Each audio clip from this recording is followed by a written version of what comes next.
Plasticity. നമ്മളുടെ ജീവിതത്തിൽ പല പല ന്യൂ എക്സ്പീരിയൻസസും അതുപോലെ നമ്മൾ പല ന്യൂ സ്കിൽസും പഠിക്കുന്നുണ്ട് അല്ലേ? അതിനനുസരിച്ച് നമ്മളുടെ ബ്രെയിൻ ഇവോൾവ് ചെയ്യുന്നതിനെ അല്ലെങ്കിൽ നമ്മുടെ ബ്രെയിനിൻ്റെ കപ്പാസിറ്റി വളരുന്നതിനെയാണ് നമ്മൾ ന്യൂറോ പ്ലാസ്റ്റിസിറ്റി എന്ന് പറയുന്നത്. ഈ പ്ലാസ്റ്റിക് എങ്ങനെയാണ് നമുക്ക് നമ്മുടെ അനുസരിച്ച് നമുക്ക് ഇഷ്ടമുള്ള രീതിയിൽ അതിനെ ഷേപ്പ് ചെയ്യുക, മോൾഡ് ചെയ്യുക, ഓൾട്ടർ ചെയ്യുക ഒക്കെ ചെയ്യാം അല്ലേ? അപ്പോൾ ന്യൂറോ പ്ലാസ്റ്റിസിറ്റി എന്ന് പറയുന്നത് പുതിയ ന്യൂറോൺസിനെ ക്രിയേറ്റ് ചെയ്യുക, അതുപോലെ പുതിയ പുതിയ ന്യൂറോൺ നെറ്റ്വർക്ക്സ് ക്രിയേറ്റ് ചെയ്യുക, ഇതൊക്കെയാണ് നമ്മൾ ന്യൂറോ പ്ലാസ്റ്റിസിറ്റിയിൽ നടക്കുന്നത്. ഹിസ്റ്റോറിക്കലി സയൻറ്റിസ്റ്റ് ബിലീവ് ചെയ്തിരുന്നത് ചൈൽഡ്ഹുഡിൽ നമ്മളുടെ ബ്രെയിൻ വളരാനുള്ള ഒരു എബിലിറ്റി നിൽക്കും എന്നായിരുന്നു.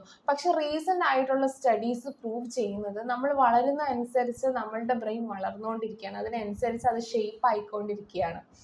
റീസെൻ്റ് ആയിട്ടുള്ള റിസർച്ച് സ്റ്റഡീസ് പ്രൂവ് ചെയ്യുന്നത് നമുക്ക് നമ്മളുടെ ഡിസ്ഫങ്ഷണൽ പാറ്റേൺസ് ഓഫ് തിങ്കിങ് അല്ലെങ്കിൽ നമ്മളുടെ ബിഹേവിയർ എല്ലാം നമുക്ക് മാറ്റി ഒരു പുതിയ മൈൻഡ് സെറ്റ്, പുതിയ മെമ്മറി, പുതിയ സ്കിൽ, പുതിയ എബിലിറ്റി ഒക്കെ ആയിട്ട് നമുക്ക് ഡെവലപ്പ് ചെയ്യാം എന്നാണ്.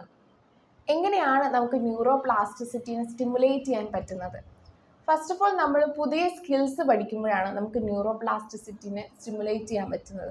അതായത് പുതിയൊരു ഹോബി പഠിക്കുക, ചിലപ്പോൾ നമ്മൾ മ്യൂസിക്കൽ ഇൻസ്ട്രുമെൻറ്റ് പഠിക്കുകയായിരിക്കും, ഏതെങ്കിലും ഒരു മ്യൂസിക്കൽ ഇൻസ്ട്രുമെൻറ്റ് പഠിക്കുകയായിരിക്കും.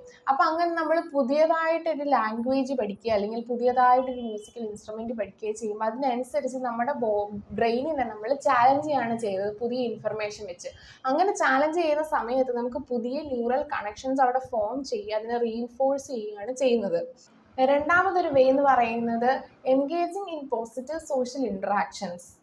ഒരു മീനിങ് കോൺവെർസേഷൻ, അതായത് പോസിറ്റീവ് മീനിങ് കോൺവെർസേഷനിൽ നമ്മൾ എൻഗേജ് ചെയ്യുമ്പോഴോ അല്ലെങ്കിൽ നമ്മൾ സോഷ്യലായിട്ടുള്ള ആക്ടിവിറ്റീസിൽ ഇൻവോൾവ് ചെയ്യുമ്പോഴോ നമ്മുടെ കോഗ്നിറ്റീവ് ഫങ്ഷൻ അല്ലെങ്കിൽ നമ്മുടെ ഇമോഷണൽ വെൽബീങ് രണ്ടും നമുക്ക് കൂടുകയാണ് ചെയ്യുന്നത്. അങ്ങനെ കൂടിക്കഴിയുമ്പോൾ നമുക്ക് ന്യൂറോ പ്ലാസ്റ്റിസിറ്റി അത് ഫോസ്റ്റർ ചെയ്യാൻ നമ്മളെ ഹെൽപ്പ് ചെയ്യും.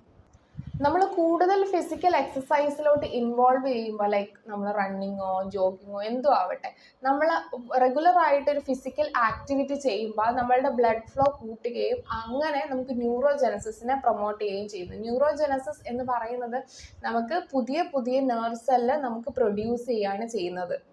സോ ന്യൂറോ പ്ലാസ്റ്റിസിറ്റിയിൽ നമുക്കൊരു പുതിയ നെർവിനെ അതായത് പുതിയ ഒരു ആക്ടിവിറ്റി ചെയ്യുമ്പോൾ അവിടെ ഒരു വയറിങ് നടക്കുകയും അതുപോലെ എക്സിസ്റ്റിംഗ് ആയിട്ടുള്ള കണക്ഷൻസിനെ റീഇൻഫോഴ്സ് ചെയ്യുകയും ആണ് ചെയ്യുന്നത്. അതുകൊണ്ടാണ് നമ്മൾ വയറിങ്ങും റീവയറിങ്ങും എന്നും ആണ് അതിന് പറയുന്നത്. So I hope this topic is clear and useful. Thank U.